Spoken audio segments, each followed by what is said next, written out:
Hello दोस्तों, आज हम लोग जा रहे हैं पढ़ने deep biography of Herbert Marquess. अब मार्क्यूज का हम लोग कंप्लीट पॉलिटिकल थॉट देखेंगे। तो दोस्तों, इनकी बायोग्राफी को जानने से पहले, इनकी कंप्लीट पॉलिटिकल थॉट को जानने से पहले आइए जानते हैं कि इनको समझने की आवश्यकता क्यों है। क्योंकि वो ये एक व्यक्ति है जो व्यक्ति 60 साल पहले, 70 साल पहले ये व्यक्ति बता दिया था कि मास मीडिया टेक्नोलॉजी कैसे हमें गुलाम बनाएगी, हमारे दिमाग को कंट्रोल करेगी। फॉर एग्जाम्पल दोस्तों, मैं आप लोग से एक क्वेश्चन पूछता हूं, आप लोग बताइएगा कि क्या जो is your happiness really your, जो आपकी खुशी है क्या वो आप ही की है। जैसे फॉर एग्जाम्पल आप आईफोन खरीद रहे हो, कि क्या वो आईफोन खरीद रहे हो तो अपने चॉइस से खरीद रहे हो, या इसलिए खरीद रहे हो कि मास मीडिया या कोई ऐसा सिस्टम आपको ये बताया है कि आईफोन नहीं रहेगा तो आपको समाज में इज्जत नहीं मिलेगी। किसी के रेप के द्वारा आप आईफोन खरीद रहे हो, किसी की इन्फ्लुएंस में आके आईफोन खरीद रहे हो, तो क्या यह आपकी खुशी है? नहीं। इस व्यक्ति ये प्रश्न उठाए थे जो थे हर्बर्ट मार्क्यूस ने उठाए थे। दूसरा प्रश्न, क्या हम लोग सच में आजाद हैं? क्या वोट देने का अधिकार मिलने से हम लोग आजाद हो जाते हैं? आपसे पूछना चाहते हैं कि क्या वोट देने से हम लोग आजाद हो जाते हैं? नहीं। वोट देने से अगर हम आजाद होते हैं तो कोई मतलब नहीं है कि अगर हमारे पास क्रिटिकल थिंकिंग नहीं है तो। इसीलिए इनकी थ्योरी हमको सिखाता है कि आजादी सिर्फ वोट देने का हक नहीं, बल्कि अपनी सोच को बौद्धिक गुलामों से बाहर निकालना। बौद्धिक गुलामों से मतलब कि किसी इन्फ्लुएंस में नहीं आके क्या सही है क्या गलत है अपने विचार से तय करो, ना कि किसी मास मीडिया। जैसे आज मास मीडिया के दौर में लोग गलत सही समझ ही नहीं पा रहे हैं। इन्फ्लुएंस में आके आईफोन होना चाहिए। बहुत पेरेंट्स हैं जिनके पास पैसा नहीं है, लेकिन बच्चे की मनमानी में आके अपना जमीन रख के, अपना लोन लेके बच्चों को आईफोन दिलाने चले जा रहे हैं। अब बच्चों को पता नहीं है कि आईफोन से कुछ होने वाला नहीं है। वो सिर्फ एक सिस्टम बना चुका है आपको जानबूझ के कि आप एक सर्कल में पड़े रहो, रात दिन काम करो, आप कंज्यूमिंग करो गुड, वो अमीर बनते जाए कैपिटलिस्ट सोसाइटी में। तो इस कैपिटलिस्ट सोसाइटी में एक सर्कल चली आ रही है। वो सर्कल क्या है? आप दिन रात लेबर की तरह काम करोगे और कैपिटलिस्ट क्या करेंगे, उस आपके काम करने का प्रॉफिट अपने पास रखेंगे, और आपको जब सैलरी देंगे तो आप उससे गुड्स खरीदोगे, और गुड्स भी खरीदोगे उन्हीं के इन्फ्लुएंस में, उन्हीं के डिजायर क्रिएट किए में, वो आपका डिजायर को भी कंट्रोल कर रहे हैं। तो ऐसा व्यक्ति जो 60 साल 70 साल पहले ये चीज बोल चुका था, उनके बायोग्राफी को हम लोग पढ़ने जा रहे हैं दोस्तों। और आइए देखते हैं इनके डीप बायोग्राफी हर्बर्ट मार्क्यूज को, जो समरी में देखते हैं। आइए, जो हर्बर्ट मार्क्यूज का बायोग्राफी है, डीप बायोग्राफी हर्बर्ट मार्क्यूज, उनका जन्म 1898 से 1979 में हुआ था। और Herbert Marquess was highly influential German American philosopher थे, सोशोलॉजिस्ट एंड पॉलिटिकल थ्योरिस्ट थे दोस्तों। मतलब ये यहाँ पे एक टेक्निकल शब्द है, German American philosopher. German American philosopher का मतलब दोस्तों ये था कि ये पहले जर्मनी में इनका जन्म हुआ था, तो ये जेविस्ट हैं। जैसे हिटलर का विकास होने की वजह से जे भी नाजीवाद यहूदियों को खत्म करने का प्लान बना रही थी, तो इनको भाग के जाना पड़ गया। दूसरा भाग के जाने का कारण ये था कि न्यू न्यू लेफ्टिस्ट हैं, ये मार्क्स के विचारों को पसंद करते थे। ठीक, ये मार्क्स के आइडिया को मॉडिफाई करने वाले थे। तो मार्क्स का आइडिया हिटलर का आइडिया अलग था। मार्क्स मान के चलता था कि आप सोचना टेक्निकली, मार्क्स कहता था कि पूंजीपति हैव हैं, जो कैपिटलिस्ट हैं, वो क्या करेंगे, हैव नॉट, जो पूंजीवादी हैं, वो पूंजीवाद के खिलाफ मजदूर संघर्ष करेंगे। जो वो नहीं चाहता था, कौन नहीं चाहता था दोस्तों? ये कौन नहीं चाहता था? आप ये टेक्निकली बताओ, कौन नहीं चाहता था? कमेंट में बताइए। ये हिटलर नहीं चाहता था कि अपने जर्मनी देश में कोई भी डिसयूनिटी का भावना लोगों के बीच में है। वो चाहता था लोग यूनिटी रहे, तभी तो देश पे राज करेगा, अमेरिका से बदला ले पाएगा। लेकिन मार्क्स तो अलग था, वो तो कहता था जो इनइक्वलिटी अपने देश के अंदर ये उसी को खत्म करो। और तो ये दोनों का विचार अलग हो गया। नहीं, देश के अंदर क्या करना, संघर्ष करना, ये मार्क्स प्रमोट करता था, और देश में यूनिटी रखना हिटलर करता था। तो इसीलिए हर्बर्ट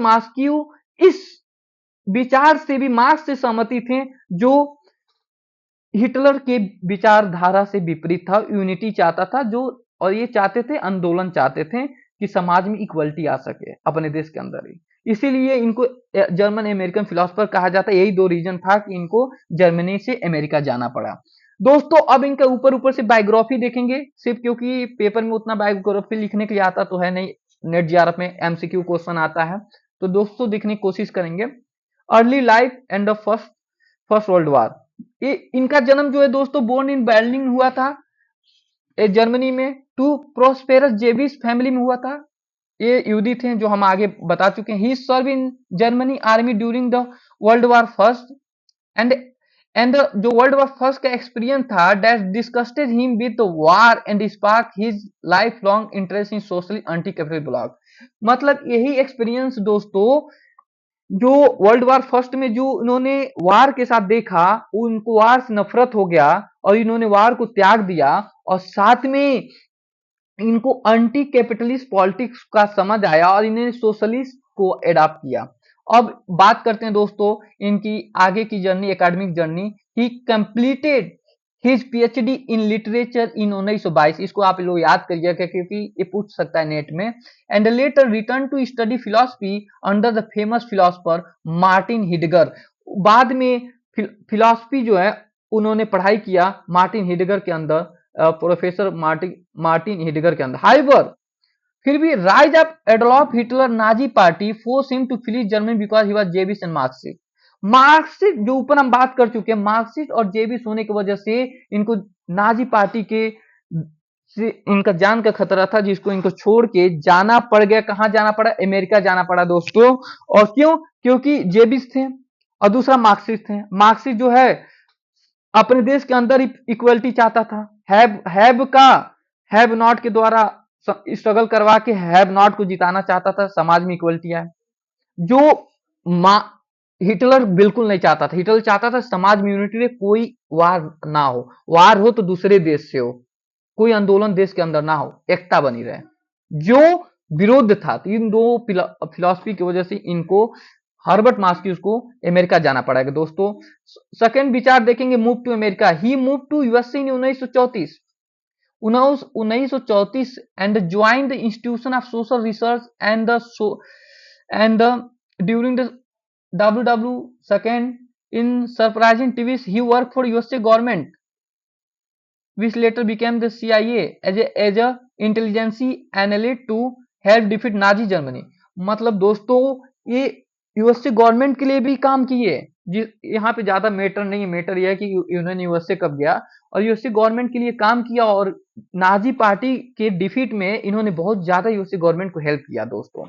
अब आगे का जो दोस्तों ये फेमस कैसे हुए हैं, later life global fame. After the war he thought it prestige university, यानी यूनिवर्सिटी ऑफ कैलिफोर्निया में भी पढ़ाए। In 1960 he achieve massive global fame, became the intellectual hero for rebellious student fighting against the Vietnam war and capitalism.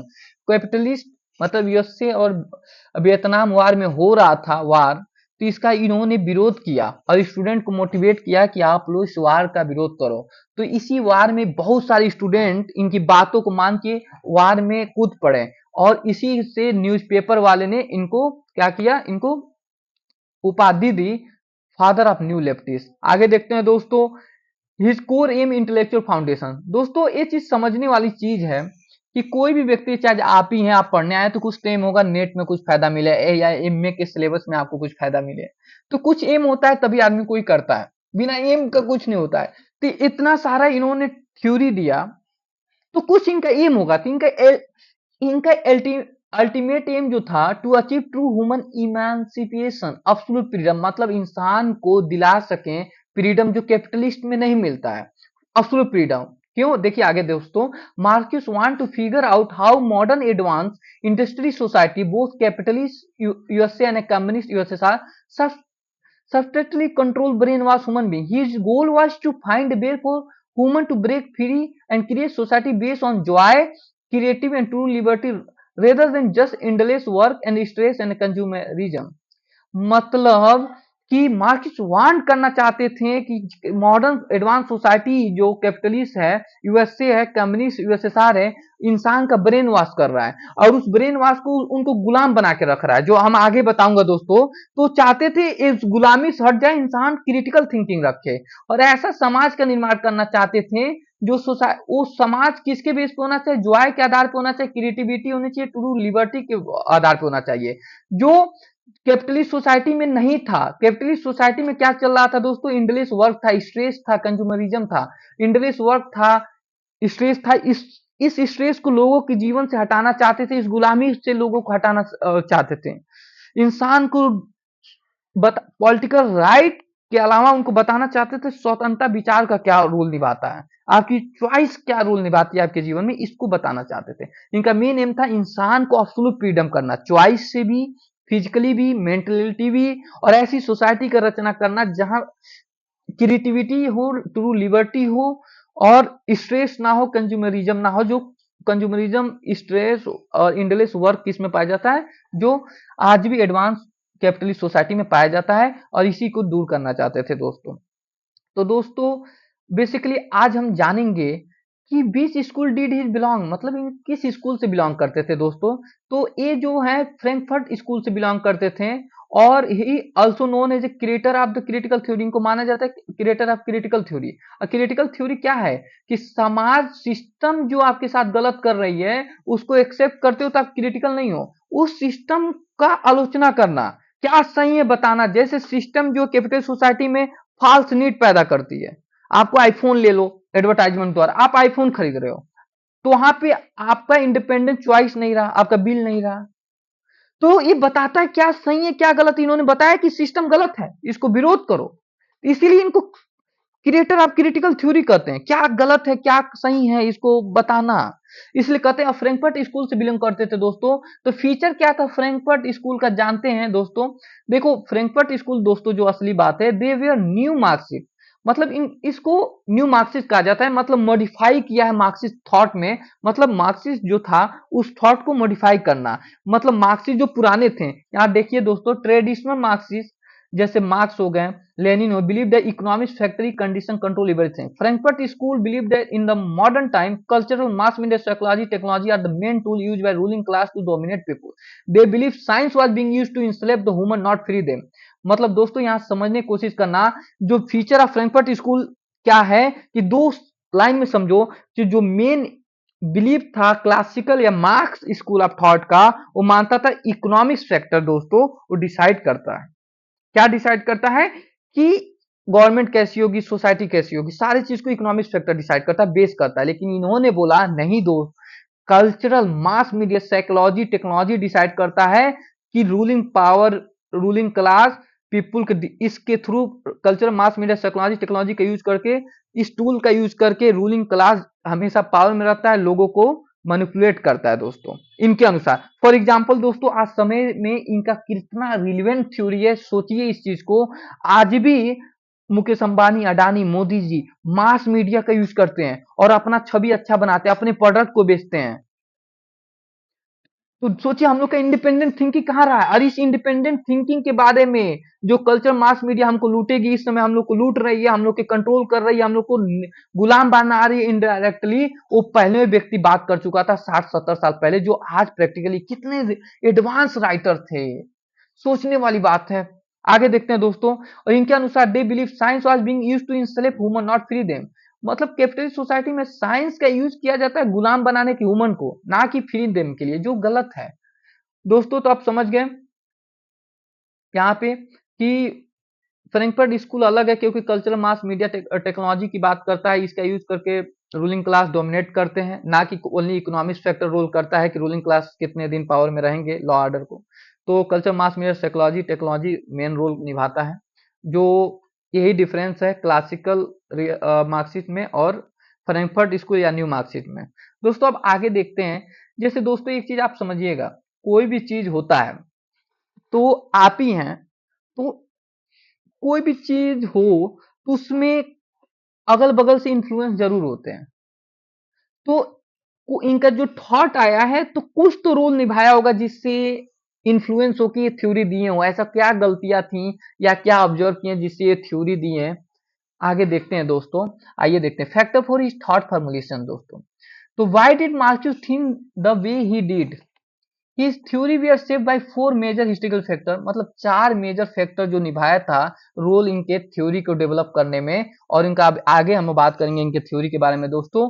तो पहला जो theory था failure of orthodox Marxism, मतलब दोस्तों इसमें समझने वाली बात इतनी है कि फैक्ट्री वर्कर इन यूरोप जो थे did not start revolution as Karl Marx had predicted, instead they became comfortable with capitalism, Marxist wanted to know why the worker stop fighting.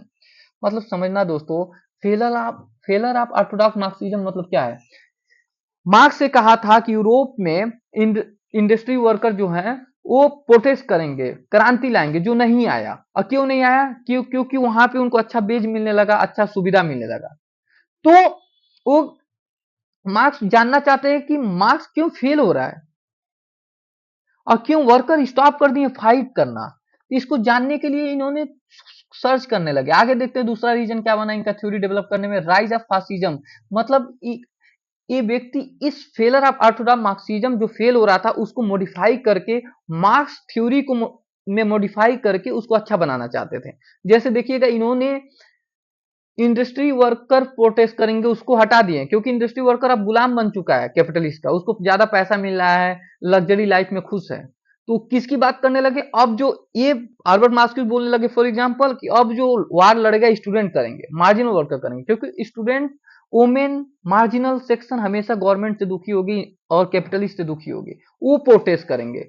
तो फेलर आप इन्होंने मॉडिफाई करने की कोशिश आगे जाके करेंगे, अभी आप समझिएगा आगे थ्योरी में। राइज ऑफ फासिज्म दूसरा रीजन इनका थॉट डेवलप में बना। He personally witness how highly educated cultural society Germany could easily fell into brutal dictatorship through the mass media manipulation propaganda. दोस्तों आप ये सोचो, जर्मनी में इतना अच्छा गवर्नमेंट थी, वो मास मीडिया हिटलर यूज करके क्या काम करता है कि ये साबित कर देता है कि मैं अच्छा लीडर हूं, पुराना गवर्नमेंट को हटा दो, और वहां पे जाके तानाशाही स्टैब्लिश कर देता है जर्मनी को, और बेचारा निर्दोष यहूदियों को मारना शुरू कर देता है। तो ये ऑब्जर्व करते हैं कि मास मीडिया कितना शक्तिशाली टूल्स है, जो ग्रेम्सी भी बोला था ये बात कि गवर्नमेंट आज का पावर में, ग्रेम्सी कहा था कि गवर्नमेंट रूलिंग पावर में इसलिए है कि mass media cultural education institution role play कर रहा है। सेम यही बात यहां आप सोचिएगा, मास मीडिया कितना रोल निभाया है कि हिटलर मास मीडिया के यूज करके अपने को नेशनलिस्ट दिखा के कि मैं बदला लूंगा जर्मनी का, यूएसए से मैं बदला लूंगा अपने देश का, आप लोग हमको बनाइए, और ये बन गया राजा। और मास मीडिया का इतना दम होता है दोस्तों। तो राइज ऑफ फासिज्म में इसने मास मीडिया को देखा और देखा कि उससे कितना खतरनाक चीज हो सकता है। पूरा हिटलर की वजह से पूरा दुनिया खतरे में पड़ गई थी। तो मास मीडिया भी इनको बहुत ज्यादा, राइज ऑफ फासिज्म भी बहुत ज्यादा इनका थॉट फॉर्मुलेशन में रोल निभाया था, जो आगे जाके थ्योरी पता चलेगा दोस्तों। तीसरा जो था welfare capitalist state, welfare capitalist state में he observe the post W second world war, America people were wealthy, America में लोग बहुत ज्यादा अमीर थे, एंड हैड कार, सबके पास कार और रहती है, टीवी थी, but they were spiritually empty stress working constantly like machine. मतलब जब अमेरिका गए तो अमेरिका में इन्होंने ऑब्जर्व किया कि वहां के लोग अमीर हैं, गाड़ियां भी हैं, लेकिन उनके पास शांति नहीं है, पीस नहीं है। वो मशीन की तरह रात दिन काम करते हैं, फिर उस काम से उसी गुड्स को खरीदते हैं, फिर दूसरा गुड्स खरीदने के लिए जो एडवाइज फास्ट नीड बनाया जाता है कैपिटलिस्ट के द्वारा, उस नीड में फंस के दोबारा रात दिन काम करते, फिर उस गुड्स को खरीदते, फिर वो ये सर्कल में फंसते जाते हैं, जिसको इकोनॉमिक्स के टर्म में विशियस सर्कल कहा जाता है, विशियस सर्कल ऑफ पॉवर्टी, जो हमेशा कंटिन्यू चलता आता है। इसको एक इस कैपिटलिस्ट सोसाइटी में जो समस्या चली आ रही थी, लोग मशीन बन गए, इसको दूर करना चाहते थे, और चाहते थे इंसान जो है वैल्यूज है, अब इंसान के अंदर वैल्यू है तो उसको खुश होना चाहिए, ऐसा सोसाइटी हो जहाँ खुशियां मिले, जॉय मिले दोस्तों। इसीलिए वो आगे जाके थ्योरी देते हैं। अब आगे देखते हैं इन्फ्लुएंस ऑफ सिगमंड फ्रॉइड। ये सिगमंड फ्रॉइड से बहुत ज्यादा प्रभावित थे, और वो प्रभावित होने की वजह से सिगमंड फ्रॉइड का हेल्प लेके उनके विचारों का अध्ययन करके बोलते हैं कि society does not control our physical body, it actively repress और डिफेंस साइकोलॉजी डिजायर इंस्टिंक्ट। मतलब याद रखना, सोसाइटी सिर्फ हमारे, सोसाइटी मीन कैपिटलिस्ट इंस्टीट्यूशन या गवर्नमेंट सिर्फ हमारी फिजिकल बॉडी कंट्रोल नहीं करती, हमारे माइंड को भी कंट्रोल करती है, हमारे डिजायर को भी कंट्रोल करती है। तो इससे बचना है, क्योंकि आपको सोसाइटी दिखाएगा कि हम लिबरल डेमोक्रेसी में दिखाएगा फ्रीडम ऑफ स्पीच दे रहा हूं, लेकिन उसका कोई मतलब नहीं होगा, क्योंकि जो गलत है उसको भी तो फ्रीडम ऑफ स्पीच मिल रहा है, और जो गलत है वो तो अमीर है और आप गरीब हैं। आप सही होकर तो जाहिर सी बात है आपकी आवाज को दबा दिया जाएगा, क्योंकि जाहिर सी बात है मीडिया उडिया किसके हाथ में है? अमीरों के हाथ में। अमीर आपको लूटेगा और आपको फास्ट नीड पैदा कर देगा कि नहीं नहीं आईफोन खरीदना जरूरी है। तो इस प्रॉब्लम से हटाना चाहते थे, इसीलिए एडवांस कैपिटलिस्ट सोसाइटी का विरोध करना चाहते थे, और failure of orthodox Marxism, rise of fascism, welfare capitalist state, influence of Sigmund Freud, ये 4 बहुत रोल निभाया था इनके थॉट फॉर्मुलेशन में दोस्तों। तो अब हम इनके थॉट को पढ़ेंगे, पहले थोड़ा सा देख लेते हैं। Why is called the father of new left? इनको फादर ऑफ न्यू लेफ्ट क्यों कहा जाता है दोस्तों? तो बेसिकली समझना दोस्तों, इसको मैं शॉर्ट में बता देते हैं, इसको आप पढ़ लेना। कि इसलिए कहा जाता है कि traditional lefty firm believe the factory worker would bring the communist revolution. Marxist declared this idea dead. He realized the workers were now happy with their TV and the comfortable life they were briefed by capitalism. He argued that new revolution force would be marginalized outside a radical student, intellectual, ethnic minority, women, because his powerful writing directly inspired the massive 1960 student protest globally. Media dubbed him a father of new left. मतलब दोस्तों समझना, हम इसको पढ़ दिया हूं, लेकिन आप इसको अपने से रोक के वीडियो को पढ़ना हो तो पढ़ना। मैं बताता हूं इसको समझाने का मेरा मकसद है, समझनी ये चीज को समझना चाहिए। इनको न्यू लेफ्ट कहा जाता है। पहली बात, यहाँ पे लेफ्ट शब्द क्यों है? देखिए, जो व्यक्ति, समझना कि कंप्लीट चेंज की बात करते हैं उसको लेफ्ट में रखते हैं। जो व्यक्ति चेंज की बात नहीं करते, पुराने चीज को सपोर्ट करते हैं, उसको राइट में रखते हैं। जो व्यक्ति लिबरल होते हैं उसको किस पे रखते हैं? तो देखिए, बीजेपी पार्टी क्या है? राम राज्य लाना, राम मंदिर बनाना, तो ये पुरानी चीजों को सपोर्ट करता है, तो कंजर्वेटिव पार्टी है, मतलब राइटी पार्टी है। नहीं, राइट में है। सेंटर में कौन पार्टी है? कांग्रेस है, क्योंकि लिबरल है। लेकिन कुछ ऐसी पार्टियां हैं जो कंप्लीट ओवरथ्रो करना चाहती हैं।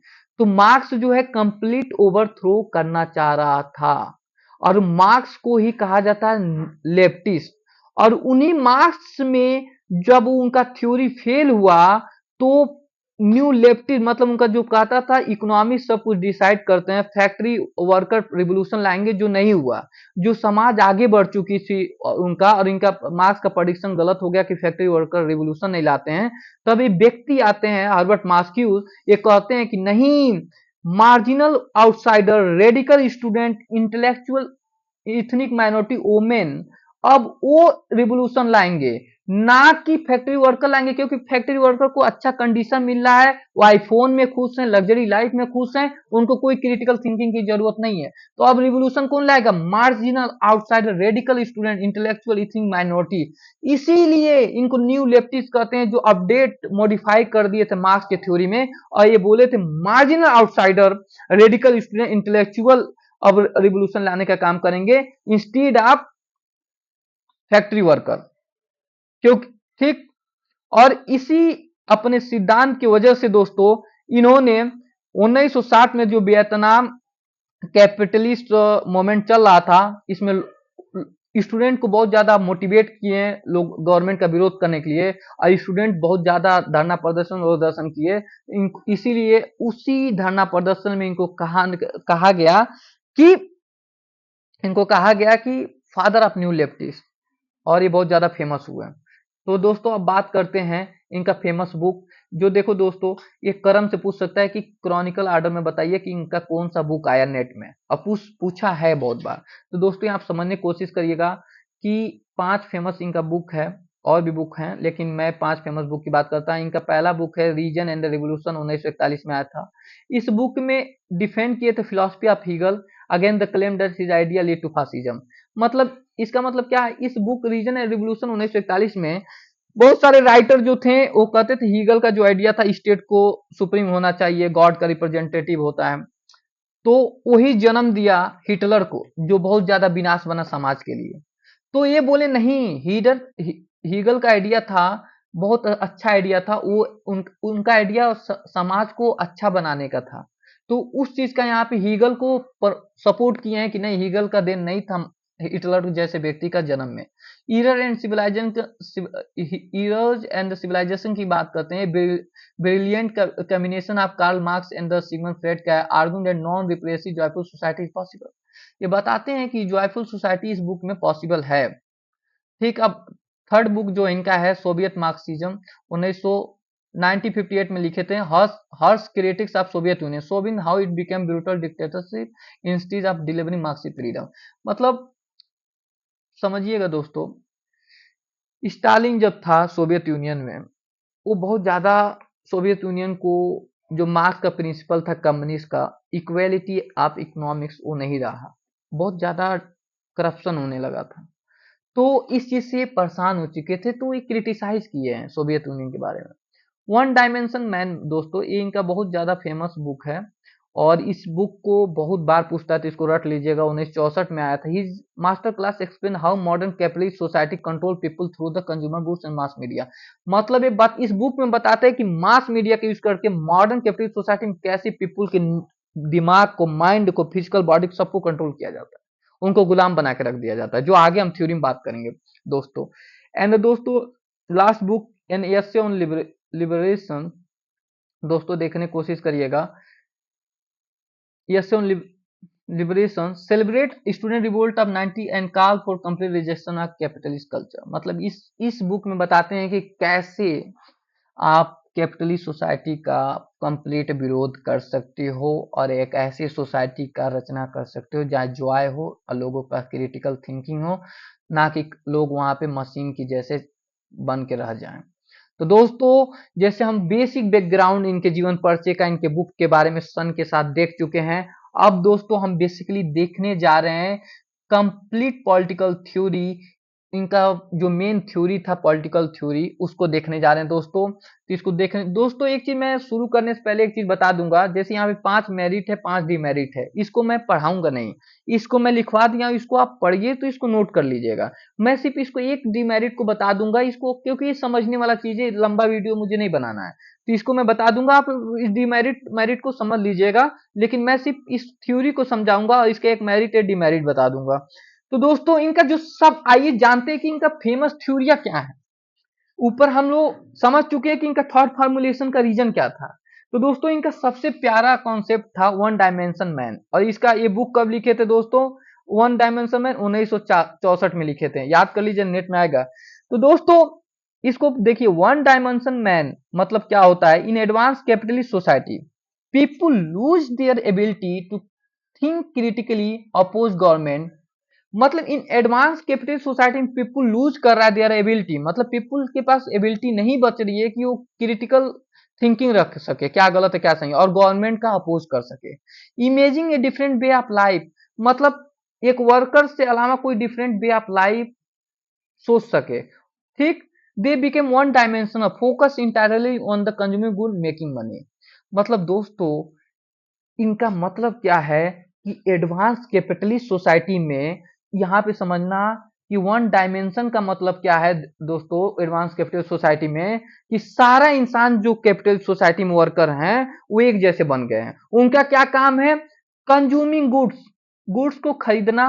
और वो गुड्स को खरीदते क्यों है? क्योंकि दोस्तों फाल्स नीड आता है एडवर्टाइजमेंट के द्वारा, क्योंकि एडवर्टाइजमेंट कैपिटलिस्ट तैयार कर रही है। और उस फाल्स नीड के बारे में आके जिस चीज की जरूरत नहीं है, जो हम लोग को रिक्वायरमेंट नहीं है, आईफोन 15 आईफोन 70 खरीद लिया हम लोग, किसकी कोई जरूरत नहीं है। फाल्स नीड में आके हम लोग रात दिन काम करते हैं सारे लोग, और उसको फिर उस पैसे का इस्तेमाल करते हैं कंज्यूमिंग गुड्स के, जो डायरेक्टली प्रॉफिट किसको पहुंचाता है? कैपिटलिस्ट को पहुंचाता है, या कैपिटलिस्ट फॉर्म ऑफ गवर्नमेंट को पहुंचाती है, ना कि लोगों को। और ये लोग इस वन डायमेंशन बन के रह जाते हैं, सारे लोग एक जैसे बन जाते हैं। उनका काम रह जाता है मशीन की तरह काम करना, कंज्यूमिंग गुड करना, मेकिंग मनी, फिर यही सर्कल चलती रहती है। जहां पे इसके वजह से आप मशीन बन जाते हो, वहां पे ना आपका क्रिटिकल थिंकिंग होता है जिससे आप गवर्नमेंट का विरोध कर सकोगे, और ना आप मशीन का एक कॉर्पोरेट का पार्ट बन के रह जाते हो, जहां पे आपका कोई लाइफ स्पोर्ट जैसे गेम आपके लाइफ में, मतलब डिफरेंट वे आप कुछ चीज नहीं रह जाती है कि आप खेलो, आप सिर्फ रात दिन मशीन की तरह काम करो, और फिर पैसा मिले तो जो फॉल्स नीड पैदा कर रहा है उसके उसके बहकावे में आके आप जाके फिर खरीद लो, फिर आप दूसरा चीज अपडेट कर देगा, नया चीज, फिर आप उसको खरीदने जाओगे, क्योंकि आपके दिमाग को भी तो कंट्रोल कर रहा है दोस्तों। दोस्तों अब बेसिकली हम देखेंगे concept of one dimensional man का एम क्या है। तो एम क्या है इस थ्योरी को देने का, to expose how consumerism is form of hidden soft totalitarianism. मतलब ये बताते हैं कि कंज्यूमरिज्म जो है वो form of hidden soft totalitarianism है। You are not you are not control by gun, you are control by the your desire for iPhone. मतलब ये बताना चाहते हैं कि वन डायमेंशन मैन में सारे इंसान एक जैसे बन चुका है। उसका सिर्फ तीन काम है, मेकिंग मनी, बाइंग गुड्स और रात दिन मशीन की तरह काम करना, और एक जैसे सारा इंसान बन गया है। और उस इसमें कंज्यूमिंग गुड्स में आपको गन के द्वारा कंट्रोल नहीं किया जा रहा है, कैपिटलिस्ट सोसाइटी में लोगों को वहां पे कंट्रोल किया जा रहा है। You are control by the your desire for iPhone. मतलब आपका डिजायर को अपडेट कर दिया जा रहा है, किसके द्वारा, मास मीडिया टेक्नोलॉजी का यूज करके। और आप मजबूर होके इस बहकावे में आके आप रात दिन काम करके नया चीज खरीदने में लग जाते हो। ठीक, आगे देखते हैं दोस्तों इसका फीचर क्या है, समझने की कोशिश करिएगा फीचर इस थ्योरी का। कैपिटलिस्ट क्रिएट फॉल्स नीड, मतलब क्रिएट फॉल्स नीड, मतलब आपको जरूरत नहीं है, आपको रोटी का जरूरत है, कपड़ा की जरूरत है, जो आपके पास है, लेकिन फॉल्स नीड। आईफोन 15 है लेकिन वो लॉन्च कर देगा आईफोन 16। अब आप सोचोगे कि हमको समाज को दिखाना है मेरे पास आईफोन 16, आप जाके खरीद लोगे। तो ये false need. A true need is a food and shelter, आपको जरूरत नहीं है उसकी, ट्रू नीड तो food and shelter. False need is a desperate urge for new fashion gadget. Why certifying this false need system keep people artificially people prevent them from rebelling। मतलब ये false need के द्वारा लोगों को इस circle में फंसाया रखता है कि आप काम करो, खरीदो, आपका क्रिटिकल थिंकिंग खत्म हो जाती है, आप गवर्नमेंट का विरोध भी नहीं कर पाते हो, और जीवन भर पावर में रहता है, कैपिटलिस्ट अमीर अमीर होते जाते हैं, आपका कोई अस्तित्व नहीं बचता है। आप इस समय भी देख सकते हो, हम लोग रात दिन काम करते हैं, कहाँ गवर्नमेंट का विरोध कर पा रहे हैं, हमारे साथ गलत हो जाता है, हम लोग कुछ नहीं कर पाते, हम लोग जो सिस्टम है उसको सह के रह जाते हैं। और ये आप डेली लाइफ में देख सकते हो दोस्तों। इसमें फेमस कोटेशन है दोस्तों, इसको देख सकते हो। The people recognise themselves in their commodity, they find their soul in the automobile, wifi set, split level home kitchen equipment. मतलब ये बताना चाह रहे हैं कि कैपिटलिस्ट सोसाइटी में people recognise themselves in their commodity, मतलब पीपुल जो है अपने सोल को किस में पा रहे, खुशी किस में पा रहे, कमोडिटी को, और ऑटोमोबाइल फोन को। उनका कोई क्रिटिकल थिंकिंग से मतलब ही नहीं है, उनको नया नया अपडेट चाहिए, नया नया फोन चाहिए, उसी में वो खुश हैं। मतलब उनके अस्तित्व को पे आप गुलाम बन चुके हो इनडायरेक्टली, और आपको पता नहीं चल रहा है। ठीक है दोस्तों, तीन का मेन इस थ्योरी का वन डायमेंशनल का यही था कि इस कैपिटलिस्ट सोसाइटी में इंसान एक बन चुका है, और एक विशियस सर्कल जैसे चलती आती है, एक ही तीन काम कर रहा है, कंज्यूमिंग गुड, मेकिंग मनी, रात और फिर काम पे जाना, यही काम कर रहा है। और वो किसकी वजह से कर रहा है, फॉल्स नीड जो क्रिएट कर रही है। आईफोन 70 खरीदने के चक्कर में आप रात दिन काम करते हो, और फिर कंज्यूमिंग गुड्स को करते हो, और इस डायरेक्ट आप क्रिटिकल थिंकिंग खोल देते हो, गवर्नमेंट का विरोध करना छोड़ देते हो, आप वन डायमेंशन बन के रह जाते हो। और एक इंसान ने कैपिटलिस्ट सोसाइटी में जितने लोग हैं वो एक इंसान बन के रह जाते हैं। एकदम सच्चाई बात है दोस्तों, आप इसको ऑब्जर्व करिए, आपकी लाइफ में पता चलेगा दोस्तों। तो एक इसकी मेरिट बताता हूं कि एक एक्यूरेटली प्रेडिक्ट और मॉडर्न एक्सट्रीम ओबेशन विद कंज्यूमरिज्म, एकदम सही बात है। देख सकते हो एक्यूरेट प्रेडिक्ट किया है मॉडर्न में, लोग आजकल कंज्यूमरिज्म को ही कर रहे हैं। और explain clearly why working class stop being revolutionary, एकदम अच्छे से क्यों working class stop being revolutionary, revolution करना क्यों छोड़ दिया। जो मार्क्स का क्वेश्चन था कि marks revolution, working class revolution लाएगी, क्यों, क्योंकि जब आपको नया नया गैजेट मिला, उसी में आप अपने सोल को पा रहे हो, उसी में खुशी पा जा रहे हो, आपको क्रिटिकल थिंकिंग से कुछ लेना देना नहीं है, आप रात दिन काम कर रहे हो, आपके पास आपके दिमाग को कंट्रोल कर रहा है, तो आप विरोध क्यों करोगे। आप तो खुश हो, नई हॉस्पिटल मिल रही है, नई फोन मिल रही है, आप खुश रहो, नई नई फोन मेरे पास ये देखौटी में, और आपका दिमाग तो कैपिटलिस्ट कंट्रोल कर रहे हैं। ठीक है दोस्तों, अब बात करते हैं इसका डिमेरिट, एक देख लेते हैं। Highly pessimistic he assume ordinary people are stupid easily brainwash. मतलब इनके अनुसार ये है कि जो ये मतलब थोड़ा ये भी मान सकते हैं, इनका डिमेरिट ये है कि ऑर्डिनरी पीपल की स्टूपिड मान सकते हैं, इजीली मान सकते हैं, ब्रेन वॉश मान सकते हैं। लेकिन दोस्तों आज भी तो आप देखोगे कि बहुत ऑर्डिनरी पीपल जो थे, जैसे खान सर हो गए, महात्मा गांधी हो गए, पहले तो ऑर्डिनरी थे कुछ बनने से पहले, कितना बड़ा हासिल कर लिए समाज में। मोदी जी भी एक समय बहुत मध्यम वर्ग फैमिली से आते थे, आज ये देश के पीएम है। तो इसका डिमेरिट है और मेरिट डिमेरिट ये है, और तो आप समझ लीजिए इस थ्योरी को वन डायमेंशन में। अब आगे चलते हैं दोस्तों। सरप्लस दूसरा इनका जो थ्योरी है, सरप्लस रिपरेशन ईरन एंड सिविलाइजेशन। दोस्तों दोस्तों समझना इसका कंबाइन इस थ्योरी में इन्होंने किसको कंबाइन किया है दोस्तों? कंबाइन फ्रेड साइकोलॉजी, जो फ्रेड थे उनको पढ़े थे, और मार्क्स का इकोनॉमिक्स को, दोनों को इन्होंने कंबाइन कर दिया। Marx state every society needs some basic psychological repression to functions. मतलब दोस्तों समझना, मतलब सरप्लस रिप्रेशन मतलब क्या होता है, पहले सरप्लस मतलब समझ लो क्या होता है। कि एडिशनल रिप्लेशन मतलब क्या होता है? किसी पे डोमिनेट करना कंट्रोल करना। मतलब इबरी, इनके अनुसार इबरी सोसाइटी में एक बेसिक कंट्रोल होना चाहिए, नहीं तो आप क्या करोगे, दूसरों पे अत्याचार करने लोगे। रूल एंड रेगुलेशन होना चाहिए।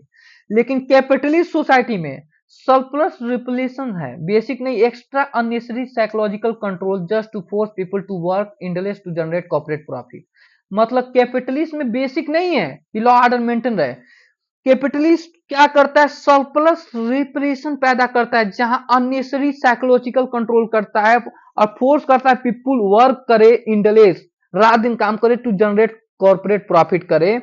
फॉर एग्जाम्पल, आपको 5 घंटा काम करोगे तो आपकी नीड पूरा हो जाएगी और उतने में सबको लाभ भी मिलेगा। लेकिन आपसे 10 घंटा काम कराता है और वो 5 घंटा जो अतिरिक्त काम करते हैं वो प्रॉफिट अपने पास रखता है। ये सरप्लस रिप्रेशन है। और वो कैसे दिमाग को कंट्रोल करता है? ये फाल्स नीड के द्वारा कंट्रोल करता है, जो इंसान को मशीन बना दे रहा है। इंसान का रिप्यूटेशन नहीं है, इज्जत नहीं है दोस्तों। तो इस चीज को समझने की कोशिश करिएगा। इस थ्योरी का सरप्लस रिप्रेशन का मतलब समझ लिए कि कैसे सरप्लस रिप्रेशन का यूज करके लोगों को मशीन बना रहा है कैपिटलिस्ट सिस्टम में, और लोग अपनी क्रिटिकल थिंकिंग छोड़ दे रहे हैं और कोई भी इंजॉयमेंट नहीं कर पा रहे हैं, पूरी दुनिया से ही अलग हो जा रहे हैं। समझना दोस्तों। अब एम क्या बात करते हैं इस सरप्लस रिप्रेशन थ्योरी का एम क्या है? To prove with modern technology machine doing hard work, human don't need to work 5 hour week, could live life of joy art play है। मतलब इनका सरप्लस रिप्रेशन से चाहते हैं इंसान कम काम करे, मशीन ज्यादा काम करे, क्योंकि इंसान वैल्यू है भाई, इमोशंस है, उस वो थकेगा, कुछ लाइफ इंजॉय करेगा। ये चीज समझने वाली चीज है, जो सरप्लस कैपिटल इंस्टीट्यूशन में नहीं होता है। और सरप्लस रिप्लेशन इतनी गलत चीज है, जो लोग कैपिटलिस्ट इंस्टीट्यूशन में जितने वर्कर हैं, ऑर्डिनरी लोग हैं, उनको मानसिक तनाव देता है, प्रॉब्लम क्रिएट करता है। फीचर देखिए दोस्तों, इंट्रोड्यूस द परफॉर्मेंस प्रिंसिपल। ये समझिएगा परफॉर्मेंस प्रिंसिपल क्या है, पूछ सकता है। ये system where human being worth is जज only by how much economic value they produce for their boss.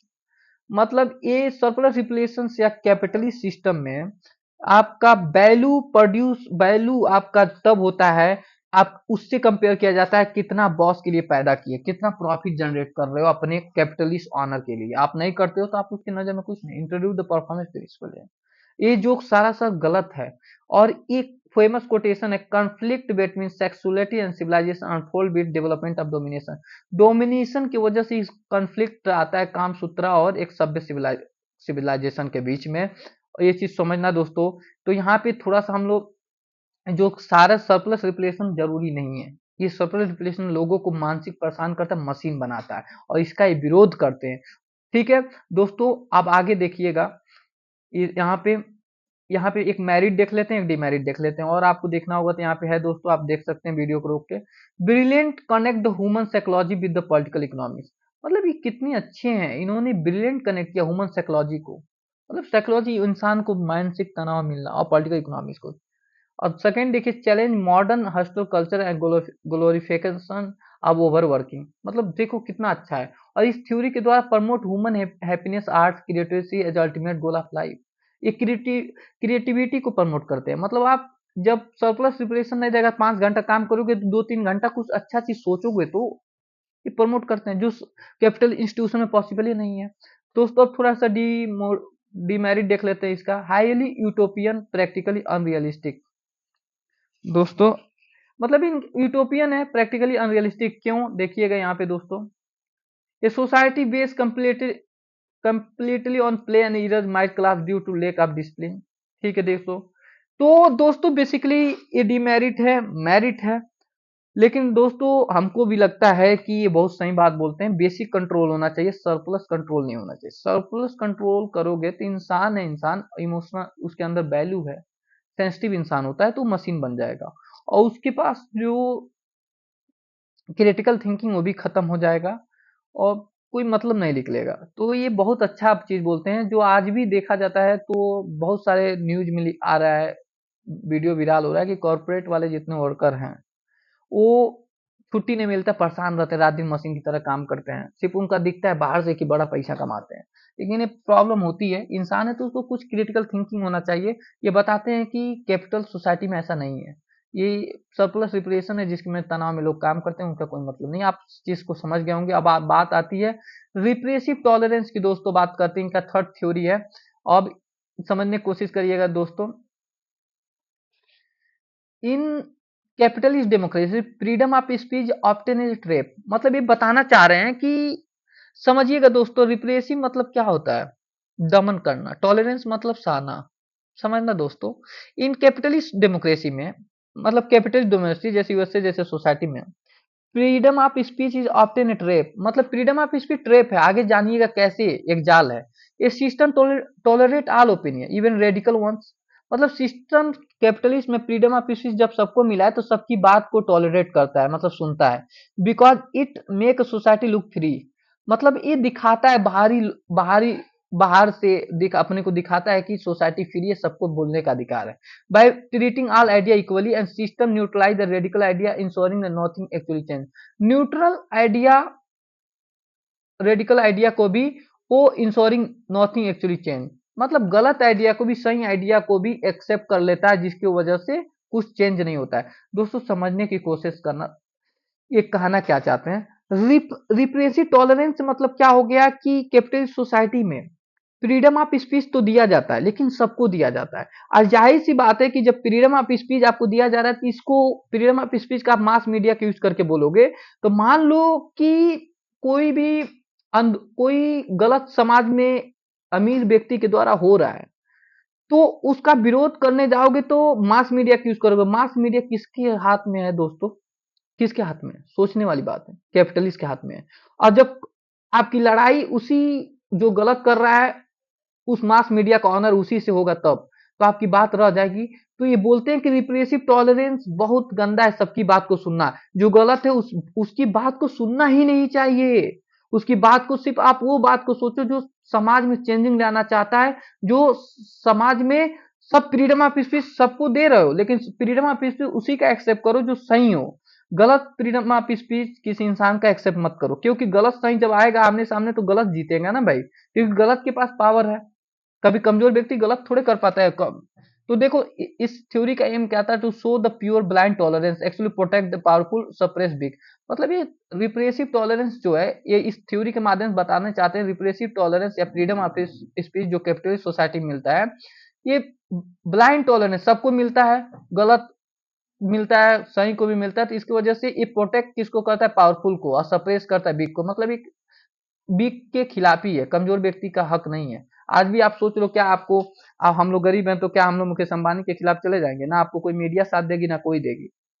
अभी आप देख लो खान सर में, खान सर ज्यादा पॉपुलर हैं तो रोशन आनंद सर को कोई साथ दे रहा है, हर जगह खान सर चल ही रहा है। हम ये नहीं करें खान सर गलत हैं, लेकिन हम एक बात बोला हुई थी, क्योंकि खान सर गलत है या नहीं, रोशन आनंद सर सही है या नहीं, ये सब जस्ट जुडिशरी तय करेगा, हम तो तय करेंगे नहीं। लेकिन मैंने एक बात बताया, तो इस चीज को, रिप्रेसिव टॉलरेंस को रिप्लेस करना चाहते हैं, मतलब इसको हटा के ये बोलते हैं, Marx argue for liberating tolerance, बोलते हैं लिबरेटिव टॉलरेंस होना चाहिए। This mean society would be intolerant toward the right wing oppressive and discriminating movement, tolerate only toward the left wing progressive movement, मतलब सोसाइटी को वही विचार को लेना चाहिए जो प्रोग्रेसिव मूवमेंट को एक्सेप्ट करता हो, ना कि ऑपरेसिव हो जो समाज को, लोगों को दबाने के लिए काम करता हो। तो ये लिबरेटी टॉलरेंस को प्रमोट करने की कोशिश करते थे। ये दोस्तों कोटेशन है, आप देख सकते हैं, इसको आप पढ़ लीजिएगा, इस चीज को समझ लीजिएगा। दोस्तों अब आगे चलते हैं। दोस्तों देखिएगा, एक मेरिट की बात कर, जैसे expose how establish use free speech a shield to protect the status quo, जो पहले से ही है उन्हीं को प्रोटेक्ट करता है, इंडस्ट्रियल को प्रमोट करता है, इनको करता है। गरीबों के लिए कोई भी फ्रीडम ऑफ स्पीच का कोई मतलब ही नहीं है। सही बात है, आज भी समाज में देख लो, क्या हम लोग के पास फ्रीडम ऑफ स्पीच है? अभी मोदी जी के सामने बोलना पड़े तो हम लोग को क्या कर दिया जाएगा, जेल भेजवा दिया जाएगा। और ये थ्योरी रिप्रेसिव टॉलरेंस हम लोग को बताता है, highlight unequal group, rich and poor do not actually have equal wise in society. सही बात, इक्वल वाइज थोड़े है, पुअर पुअर के पास फैसिलिटी ही नहीं है, रिच के पास है।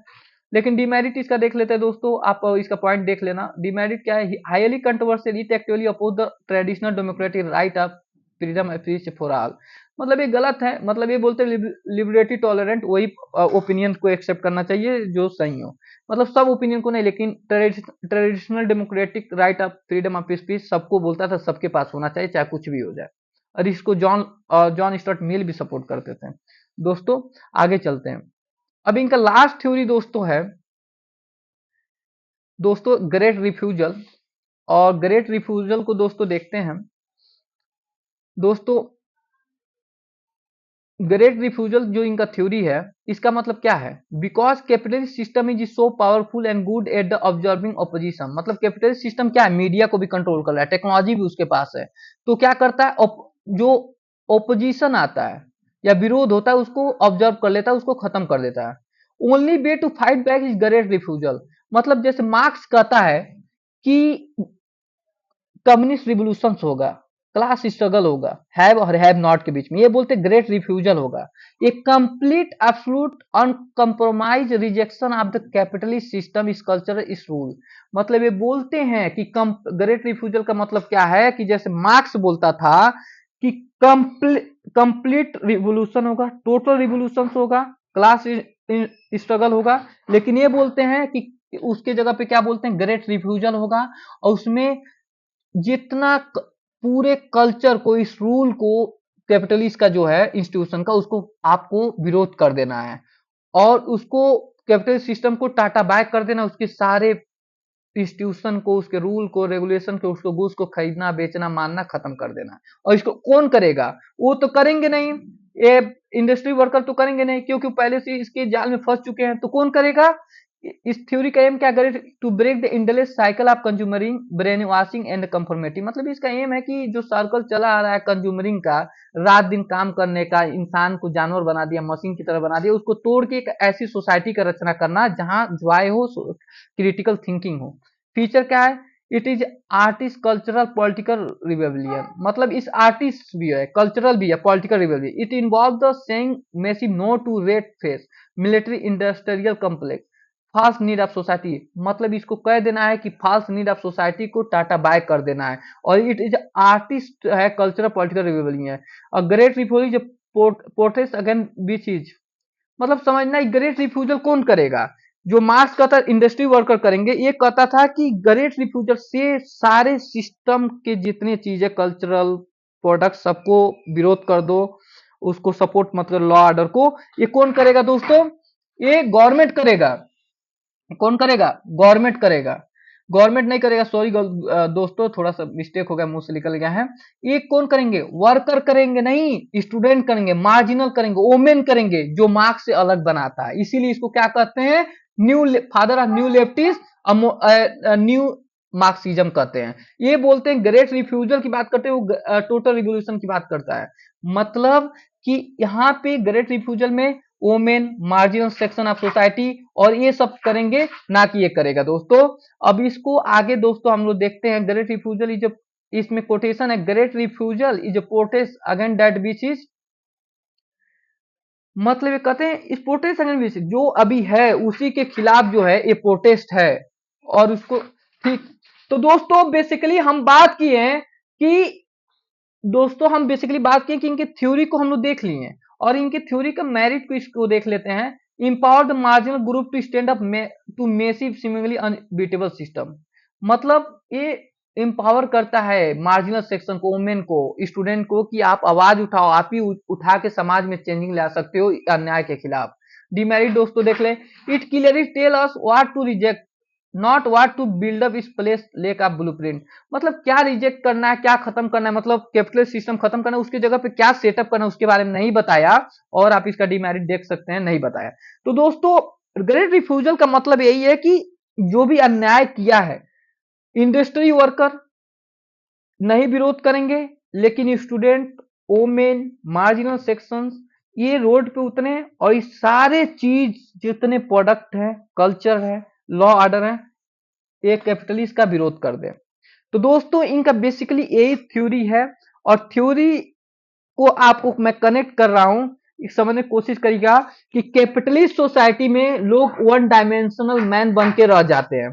कैपिटलिस्ट सोसाइटी में लोग वन डायमेंशनल मैन बन के रह जाते हैं, क्योंकि वहां पे उनका एक ही काम रहता है कि पैसा बनाना, रात दिन काम करना और कंज्यूमिंग गुड करना। और क्यों करते हैं? क्योंकि फॉल्स नीड होता है। इसकी वजह से वो मशीन बन जाते हैं, उनके उनके पास क्रिटिकल थिंकिंग नाम का कोई चीज नहीं होता है। तो इसको, और ये क्यों होता है? क्योंकि सरप्लस रिप्लेशन जैसे प्रॉब्लम होती है कैपिटल सिस्टम में, इसको दूर करने के लिए वो क्या बोलते हैं, लिबरेटरी टॉलरेंस होना चाहिए। ग्रेट रिफ्यूजल आएगा, ग्रेट रिफ्यूजल आएगा तो ऐसे सोसाइटी का रचना होगा जहां पे ऐसी जॉय होगा, फ्रीडम ऑफ स्पीच होगा, ऐसी सोसाइटी का रचना होगा जहां लोग मशीन ना बन के एक इंसान बन के क्रिटिकल थिंकिंग करेंगे, गवर्नमेंट का विरोध कर सकेंगे। ठीक है दोस्तों, तो यही चीज चला आता है दोस्तों। तो हम अब बेसिकली बात करेंगे कि इनका सारा चीज जो है एक सर्कल में चला आ रहा है। इसको समझोगे, कनेक्ट करोगे तो समझोगे कि ऐसे समझो वन डायमेंशन मैन, लोग एक जैसे बन के रह गए हैं इस समाज में और कैपिटल सोसाइटी में। और क्यों? क्योंकि फास्ट नीड की वजह से। अब फास्ट नीड को, अरे इस अपने को क्रिटिकल थिंकिंग डेवलप करना है या समाज से बुराइयां हटाना है, लोग को इंसान की तरफ रिस्पेक्ट चाहिए, तो क्या करें? ग्रेट रिफ्यूजल करना पड़ेगा। रिफ्यूजल कौन करेगा? स्टूडेंट करेंगे, मार्जिनल वर्कर करेंगे। तब जाके ऐसी सोसाइटी का रचना पड़ेगा जहां पे जॉय होगा, क्रिटिकल थिंकिंग होगा, ट्रू फ्रीडम होगा। इनका एम जो था, ये चीज को मैं कनेक्ट किया हूं। अब बात करते ओवरऑल, ओवरऑल इनका मेरिट का। दोस्तों ये चीज समझने की कोशिश करना, इनका जो ओवरऑल मेरिट है वो शिफ्ट इन पैराडिगम है। मतलब he successfully shift Marxist focus from boring economics to rich analysis of culture, psychology, mass media. मतलब दोस्तों समझना, जो मार्क्स कहता था कि इकोनॉमिक्स फैक्टर सब कुछ डिसाइड करता है, ये शिफ्ट कर दिए, बोले नहीं, कल्चर, साइकोलॉजी, मास मीडिया आजकल सब कुछ डिसाइड कर रहे हैं और हम लोग को कंट्रोल कर रहे हैं, और इसी का यूज करके गवर्नमेंट भी पावर में रह रही है। प्रोफेटिक विजन दोस्तों, मतलब इनका जो और मेरिट है, he accurately predict decade ago how technology, mass media, consumerism would be used to manipulate modern human behaviour. मतलब कैसे ये पहले ही, वो 70-80 साल पहले कितना अच्छा प्रेडिक्ट किए थे कि मास मीडिया, कंज्यूमर इंसान के बिहेवियर को मैनिपुलेट करेगा, कंट्रोल करेगा और इंसान गुलाम बन के रह जाएगा, इंसान को पता भी नहीं चलेगा। और थर्ड इनका मेरिट है वॉइस फॉर मार्जिनलाइज। मतलब दोस्तों समझना, वॉइस फॉर मार्जिनाइज मतलब he give the immense philosophy weight to the struggle of student, minority, women, broadening scope of human right beyond just factory worker. मतलब ये मार्क्स जो कहता था फैक्ट्री वर्कर रिवोल्यूशन लाएंगे, नहीं, स्टूडेंट, माइनॉरिटी, वोमेन को इन्होंने हक दिलाया। चौथा पॉइंट जो है दोस्तों, integration of the psychology, his brilliant merge of Freud Marx create the powerful new way to understand why human are unhappy even in the wealthy society. मतलब इन्होंने बताया कि वेल्थी सोसाइटी में जहां पैसा है, हर चीज है, तभी भी इंसान दुखी है, इंसान दुखी है। कैसे दूर किया जा सकता है? Environment awareness, he critics of industry society brutal domination on natural led early intellectual ground work to for modern green ecological movement. पहले पॉलिटिकल राइटर हैं जो इन्वायरमेंटल अवेयरनेस की बात करते थे। इंडस्ट्री सोसाइटी कैसे इन्वायरमेंट को भी दूषित करती है, उसको उसको भी सब जागरूक किए लोगों के पास। दोस्तों अब इनका डिमेरिट देख लेते हैं दोस्तों।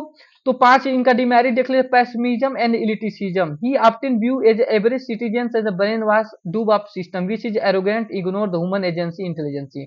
मतलब ये बहुत ज्यादा निगेटिव, जैसे मान के चलो कि इनकी व्यू बहुत जो है निगेटिव टाइप के भी है। जैसे सारे सिटीजन को आप मान लो कि वो आसानी से ब्रेन वॉश हो सकते हैं, ठीक है, आसानी से ब्रेन वॉश हो सकते हैं, आप ऐसे मान लो।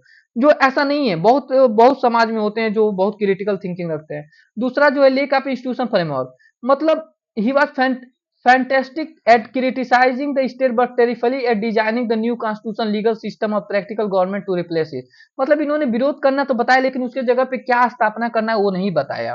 एंटी डेमोक्रेटिक टेंडेंसी, मतलब his his concept of repressive tolerance provide the intellectual justification for suppressing free speech and silence political opponent which is dangerous। मतलब इन्होंने बोला था सबको फ्रीडम ऑफ स्पीच नहीं मिलना चाहिए, जो देश के हित में नहीं है, समाज के हित में नहीं है, उसको नहीं मिलना चाहिए, जो सही है समाज के हित में उसी को फ्रीडम ऑफ स्पीच मिलना चाहिए, ऐसी बात बोले थे जो एंटी डेमोक्रेटिक टेंडेंसी है। Utopian economics, he ignore the basic economic reality of scarcity, society ruling purely on play Euros can not be feed sustainable billion of people. मतलब इन्होंने इकोनॉमिक्स पर ज्यादा जोर नहीं दिया है, कल्चरल मास मीडिया पे जोड़ दिया है।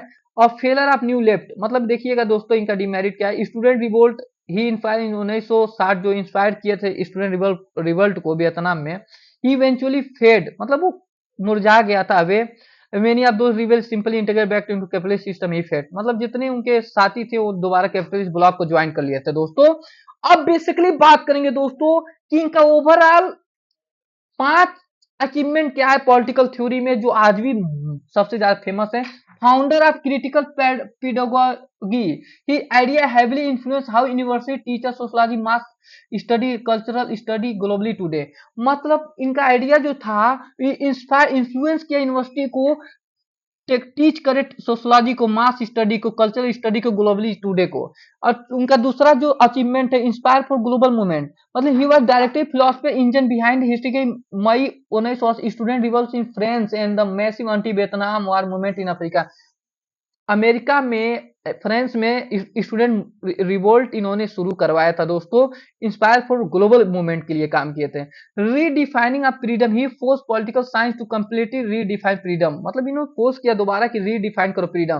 Proving that freedom is not just having right to vote, मतलब वोट का अधिकार होना फ्रीडम नहीं है, having mind free from psychological manipulation, मतलब हमारा फ्रीडम का मतलब ये भी है कि हम साइकोलॉजिकल मैनिपुलेशन से दूर रहें, और हमारे पास राइट टू वोट के साथ साथ हमारा माइंड भी फ्री होना चाहिए। और फिर evolution of Marxism, he singlehandedly keep the Marxist theory alive, मतलब मार्क्स जो डेड हो रहा था, इंडस्ट्री वर्कर नहीं रिवोल्ट किए, तो मॉडिफाई करके अलाइव के relevant during covid war by adapting to fit reality of advance 20th century capitalist. मतलब इन्होंने बताया कि मार्क्स क्यों फेल हो रहा है, उसको मॉडिफाई किया, बताया कि